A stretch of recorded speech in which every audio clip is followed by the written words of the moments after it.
Today I'm going to talk about watering and feeding of your bonsai, because many of you have asked me to do a video about watering and feeding. Watering and feeding are so important to bonsai that I'm wondering why I haven't done this topic before. Most of us take it for granted, but believe you me, watering is so important that there are people who do forget to water and they wonder why their plants die. I remember once when I started the nursery way back in 1986, I sold a lovely red Deshojo maple to a customer, and this customer brought it back to me after 3 weeks, completely shriveled up and dead. So before she could say anything, I could see her carrying this shriveled up tree with all dead leaves, almost like crepe paper. And I just asked her, "Didn't you water this tree?" And she turned around and said to me, "No one told me that you had to water the tree." So I couldn't believe what I was hearing. So there are people who are a bit naive and simple like that, but I'm sure most of you are not as silly as this dear lady, who thought that you didn't have to water the tree and it would continue to live. Well, watering, I would say, is the single most important aspect of bonsai care. I think it is even slightly more important than feeding. But watering, let's start with watering first, is, as I said, the most important aspect of bonsai care. All living beings, whether they are plants or animals, need water in which to survive. If you do not water a tree, or you do not drink water, or you do not give your pet water, they will die. So watering is absolutely key. And in my experience, I would say of all the dead trees that are brought back to our nursery, 95 to, I would say, 99% of all the cases of failure of the bonsai is from forgetting to water. I have in front of me here this ficus. It's quite shriveled up, and this is an example. Again, a customer brought this tree into us this morning and said, "Why is this tree looking so sad?" And I said, "You've not been watering it, and the soil is so dry." So this is one case where people forget to water. Well, what does watering do? You can read up a lot about watering. If you just Google, "Why do plants need water?" you'll find enough information. So I'm not going to go into the scientific theory behind watering. Suffice it to say that water provides the medium through which the plants are able to take the water up through the roots and into the leaves and provide that exchange with the air so that the photosynthesis can take place. When the water transpires through the leaves, it exchanges it with carbon dioxide, and then the sun plays on the leaves and you get the plant foods being produced by photosynthesis. So that, very briefly, is what water does. So it is taken up by the roots and then up to the trunk and then into the leaves. So that is the purpose of water. And how much we give, when we give it, and at what time can be a subject of immense literature and discussion. Now, in the temperate climate where I live, we normally water, I'm talking now of bonsai generally, let's talk about the outdoor bonsai. In the UK and Western Europe, in the winter from, I would say, the end of October to early March, it is always wet and cold, and there's so much rain that the outdoor bonsai can be left outside, and the rain and the damp will keep the soil moist, so we don't have to water. When it is very cold, we may put it in the greenhouse, and when it's in the greenhouse, because it's covered, you may need to water because rain does not fall in the trees under cover. Or if you put it in a shed for protection, you may still need to water in the winter. If you live in the tropical country where you get the monsoon rains from, say, middle of June to end of October, you get torrential rain on certain days, but there are days when you can go through a stretch of about 3 or 4 days when you don't get any water at all. So you'll need to water on the days when it doesn't rain. So even in monsoon climates, I find that the rain is not always sufficient because this heat is so intense and causes so much evaporation that you will have to water even if it has rained. You've got to feel the soil, and if the leaves are wilting, you will need to water. So at different times of the year, you will have to judge how much water to give. So again, talking from our temperate climate point of view, we water from, I would say, the beginning of March right to end of October, when I usually water each of our bonsai twice a day, morning time and evening time. I avoid the midday sun because it's not so much that they burn the leaves, but if you water in the midday sun, the evaporation is so intense that most of the water will be lost by evaporation. On a nursery as large as ours, we spend thousands and thousands of pounds on our water bill because we have 7 or 8 acres of field to water by hand, and then all the bonsai in the greenhouses have to be watered. So the different times of the year and the different times of the day, you've got to remember how to water. I will show you in a minute how you water the outdoor trees with the hose pipe or watering can. And let's talk about the indoor bonsai very briefly. I don't want to take you into our greenhouse, but I may take you later on. But this is a typical bonsai that most of you will have, and you will keep it in the house. And when it's kept in the house, you need to make sure that it gets water virtually, I would say, almost every day during the summer. And in the winter also, if your heating is quite warm, you may need to feel the soil to see whether the soil is damp or dry. Now, this tree hasn't been watered for a couple of days. We kept it dry especially to do this video, and I can feel that it is dry. The best way to check is to make sure that the soil is always feeling damp. Don't take the risk of letting it dry out. Some people advise you to let it dry so that it becomes powder dry. I don't think that is a good practice. Make sure that the soil is always adequately moist. So with a tree like this again is fairly dry. We can have a close look at the soil. But when you're growing trees indoors, again, this is a typical small indoor bonsai, we stand them on little trays so that when you water it, the water that flows through the drainage holes will collect in a little under tray like this. So if you have a small watering can, you can just water the soil like so. This is one way of doing it. There are many different ways of doing it. Or you can take it to your kitchen sink and water it there. Some people even immerse the whole thing in a washing up bowl. That is also acceptable. Make sure that you sink it into the bowl till the water bubbles, and when there are no more bubbles, then I think all the soil has filled up, and you can wash the leaves. Some people prefer to just spray it with a little misting spray like this, but don't rely on this completely. I remember a lady bringing a half-dead tree to me, and I asked her, how do you water the tree? So I said, I mist the leaves. So all she was doing is misting the leaves with the little mister, and that she thought was watering, and not watering the roots at all.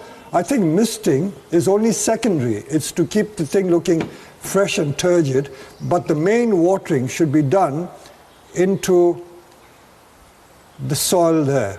You don't have to use a sophisticated watering can. You can use a water bottle, or you can use a tumbler or glass to water. So there are different ways of watering. And if you have a lot of house plants, you can take it somewhere, maybe to the bath, and use a cool or tepid shower, and use the shower head to water it. So as long as the soil gets water, that should be enough. So, and depending on the size of the tree, the larger the pot for a larger tree would need more water than a smaller pot. But make sure that the soil is always damp. And how frequently to water? Again, there is no hard and fast rule, because if your room is warm, it will dry out more quickly, so you may have to water more frequently. I would say that during the summer, most indoor trees would need to be watered about once a day, but the test is really to feel the soil. So there are no hard and fast rules as to whether you do it once a day or once every 2 days. You've just got to feel the soil. While I'm talking about watering, the position of the plants is very important. If you keep indoor bonsai, you should always keep it where it gets maximum light. So if you keep it on a windowsill or by a large window, it will get a lot of light, and that is ideal for the plants. After all living beings, whether they are plants, animals, or human beings, and here we are talking about plants, need, I would say, 3 or 4 essential things. The most essential thing is water to keep you alive and filled up and turgid. The second thing is food, the plant food, and then it needs air and bright sunlight. So those are the ingredients for healthy growth. You need water, nutrients, which is feed, sunlight, and fresh air. And the plants need air because they take carbon dioxide from the air to produce the food for the leaves. So that basically is how plants grow, and you can see why water plays such an important part in the health of the tree. So we will go out and show you how we water our bonsai collection. Of course, this is a commercial nursery, so I may be watering with a very powerful hose pipe, but even if you didn't do it that way, there are other ways I will be showing you how you can water it. One little trick that you may want to learn is the use of gravel on the under tray.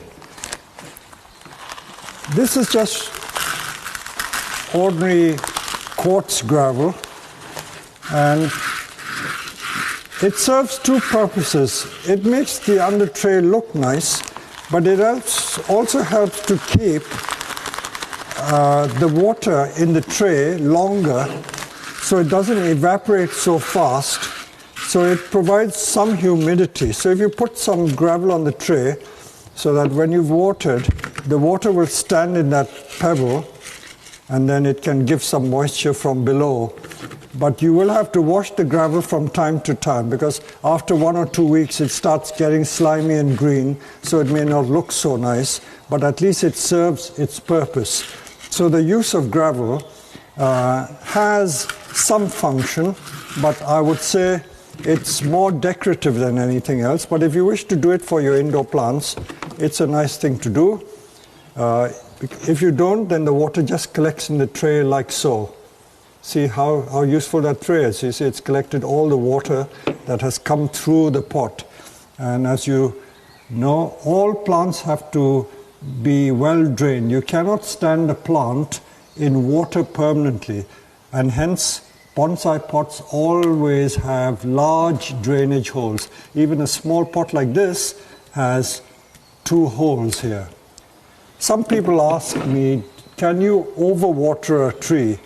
Now, in theory, you cannot overwater a tree, because if you use the right compost, the water will flow through it, especially the outdoor bonsai, because you're not standing it on a tray.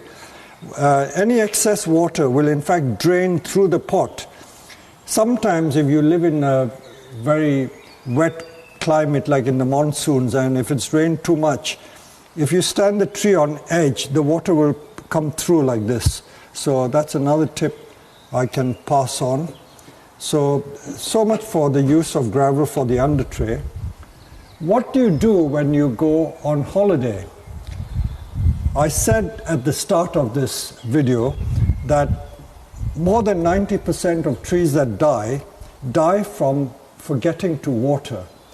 And one of the most dangerous times for any bonsai is when people go away for holidays, 2 or 3 weeks at a time, or even if you go for a long weekend for 2 or 3 days, and if you don't water, and if you have it in a very warm room and in the warm sun, it can dry out very quickly. So don't forget to make arrangements for watering your bonsai when you go on holiday. I know a lot of people, they bring back dead trees to me, and when I ask them why did they die, they say that I left it with my children to water, and the children forgot to water the tree, and just before they came back they watered it and told me that they watered it, but I know that they didn't water it while I was away, and hence the tree is dead. So when you go on holiday, what do? Well, there are all sorts of methods that people try. One of them is to use a deep bowl like so, and they immerse the whole tree like this and fill it up with water and hope that the tree will survive. I don't think that's a very good idea, because if you flood the roots are not able to breathe. So if you leave it flooded for 2 or 3 weeks, you will kill the tree because the water has not drained through the pot. So do not do that.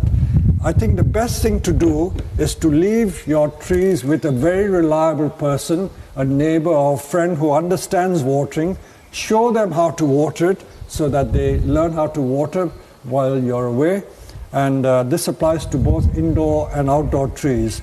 I think a lot of people, especially who are not into bonsai, they just squirt the leaves with water or just squirt the surface of the soil and they think it's watered. But where I showed you in the video of the outdoor trees, I usually go back to a tree 3 times to make sure the water has penetrated. Because sometimes when you water very briefly, only the surface gets wet. It doesn't penetrate enough, and hence the importance of going back to the tree about 2 or 3 times to make sure the water has really filled in.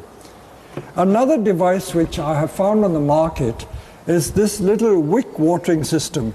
Now this is a plastic container which holds water, and it has a hole here, and then you have like a felt wick which sucks the water up, and if you put the wick on top of the tree, it's supposed to transfer the water into the pot.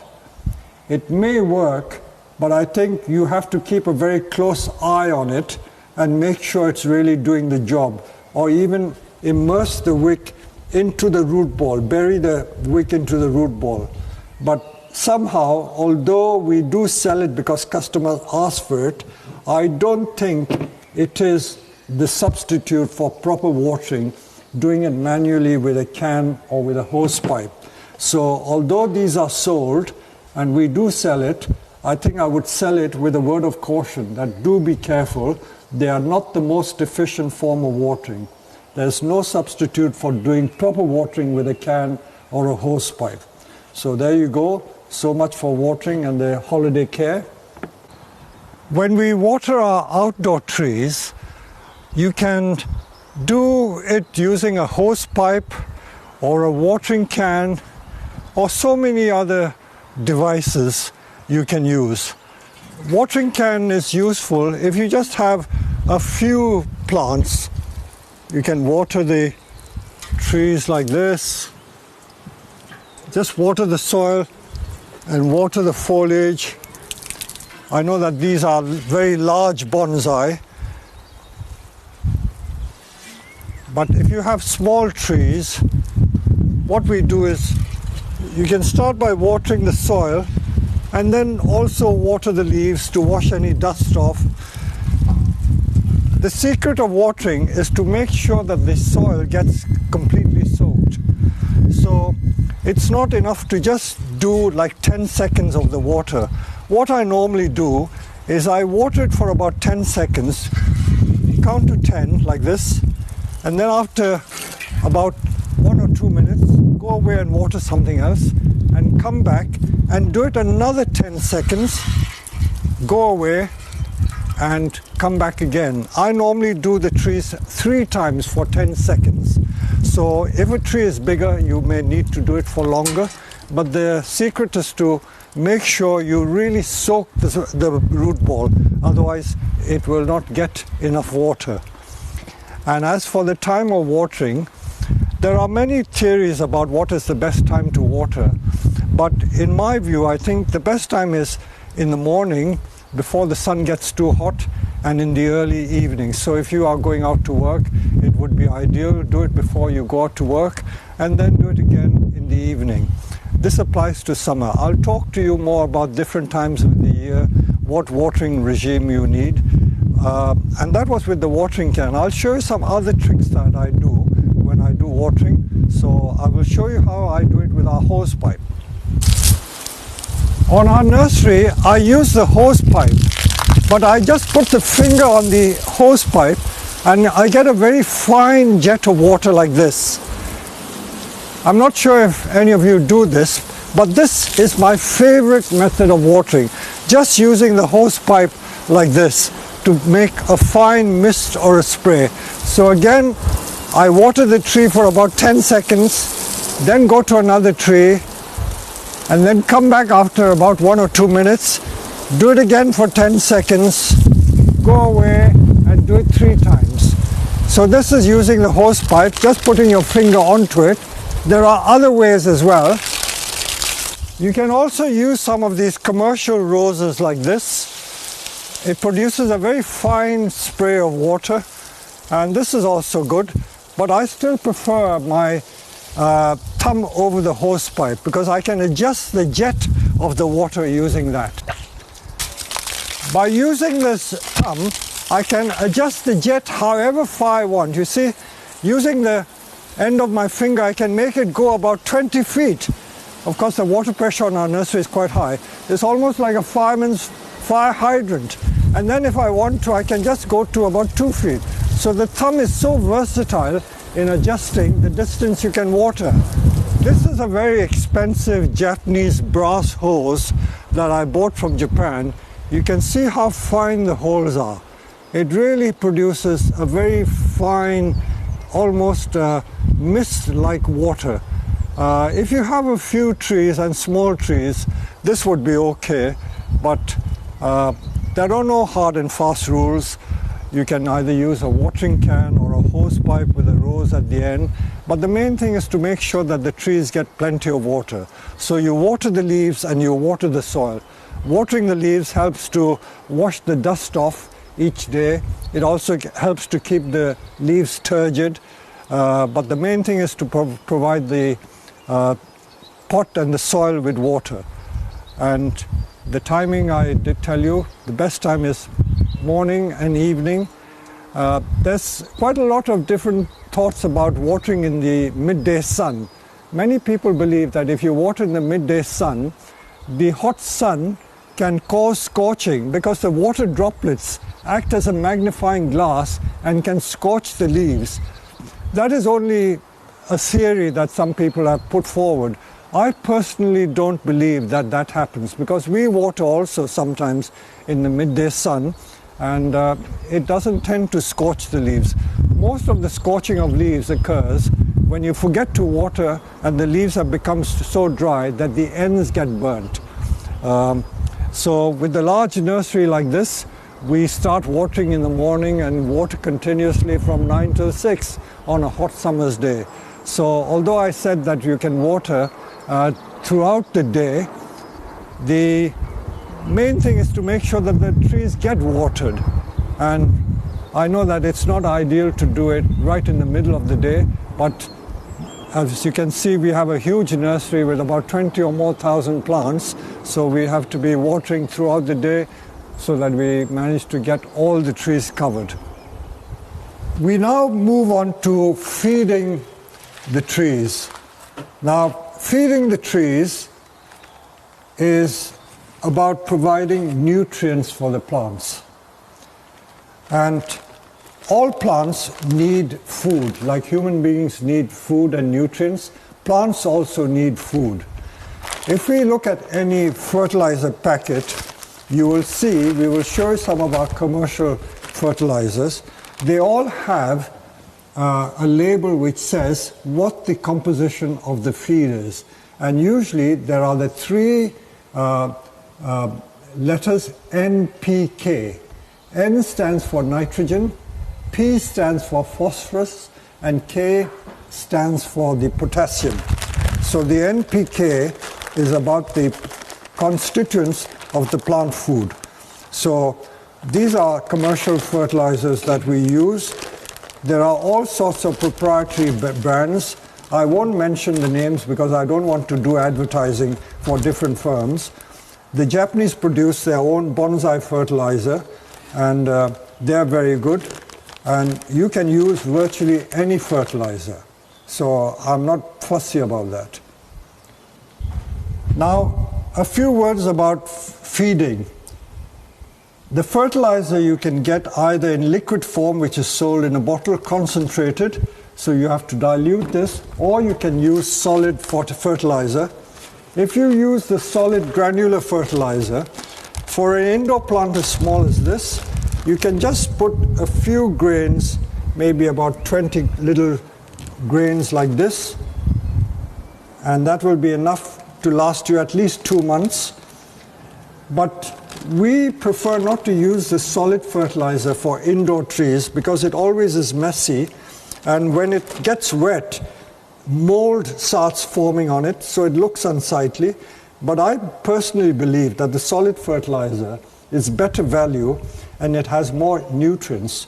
When you buy the liquid feed, most of the liquid feed you're buying is water, and it has to be diluted, I know, but it's still in water form. So you're paying a lot of the water and the nutrients is minimal.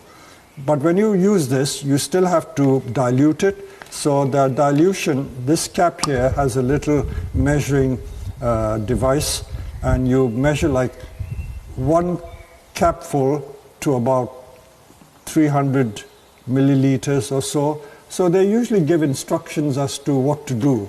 So this has to be diluted, and so you can use both the solid feed or the liquid feed for indoor plants.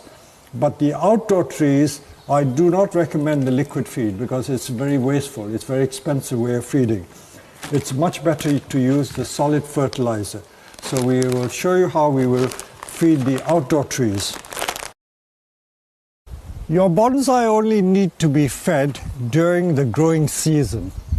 So in the winter time, you don't feed because the plant is not growing. Here at our nursery, we are in the temperate zone. So we feed our trees from, I would say, early May or the end of April even, and right up to, I would say, early September. In the wintertime, we do not feed our trees.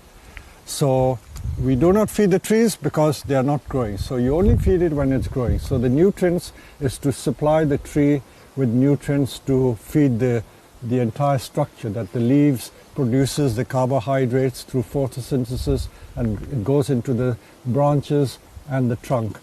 So much for feeding and the time of the year. So it's done during the growing season.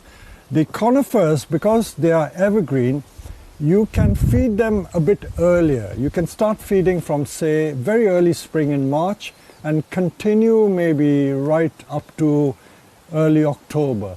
And that will keep it nice and green. So you can use any fertilizer. This is a Japanese fertilizer, but any plant food is fine. In the early spring, we use a high nitrogen fertilizer. So anything with 10% nitrogen is nice. 10, 7, 7, something like that is good in the spring. Or even chicken manure is very good in the early spring. And in the autumn, you can reduce it to a low nitrogen, but a high potash, high P and K fertilizer. There are some people, I've read in some literature, that they use 0 nitrogen in the autumn. I do not recommend that. I have said so in some of my books. If you use a 0 nitrogen fertilizer, and if you use it too much, or if you use tomato fertilizer is to ripen tomatoes. It is not for ripening bonsai. If you use a 0 nitrogen, it will make the tree go yellow. So it will cause chlorosis. So use a low nitrogen but high potash in the autumn. So remember, high nitrogen in the spring, maybe up to 10 or 12 nitrogen, maybe 12, 5, 7, and then in the autumn use low nitrogen, maybe something like 3, 10, 15 or something like that. So as long as the P and K is high, nitrogen is low, that is good for the autumn, and that produces very good color in the maples especially, but it also strengthens the evergreens. So how much fertilizer to use? Now this is again some of the solid pellets, and I like to use the small pellets like this. So the small pellets are easier to go into the soil. Because I have experience, I just sprinkle enough to go around the pot. If you want to be more scientific, you can either measure it in terms of a teaspoon or a tablespoon. Usually for larger trees like this pot must be every bit 45 to 50 centimeter long. So for large trees like this, in the spring, I put about, I would say, 2 tablespoons in the early spring, and then I wait for about 3 months. So if this is the end of April, I don't feed again till about end of June, and then maybe early July I will give it another feed, and that may be enough. Sometimes if I want to, I may give very high P and K feed, I would say around about early August. So 2 tablespoons usually lasts about 2 months. A small tree like this, which is only about, I would say, that is not even 30, maybe 20, 25 centimeter, 1 teaspoon like that every 2 months is sufficient. There is a type of Japanese fertilizer you find, I think they call it rapeseed cake, which is like little sweets, you know, they're about 1-inch diameter balls, and people put it on and releases the fertilizer slowly. You can use that, but as long as you feed the tree, that's all that you need to do. And the frequency is important, but you don't need to feed too much. What happens if you feed the tree too much? I will just mention something which is highly scientific, and that is called reverse osmosis. If you look up the internet about reverse osmosis, you'll learn more about it. Reverse osmosis happens when you put too much fertilizer on a plant. In the pot of about this size, if you put, like, I would say 6 or 10 tablespoons of fertilizer, the fertilizer will be so strong that the plant will not be able to take up moisture. The whole system will be filled with the fertilizer that it has to throw out the fertilizer, and it will not be able to take water in. And that is what reverse osmosis is. So read up about it on the internet. So be warned, too much of a good thing can be bad for the tree.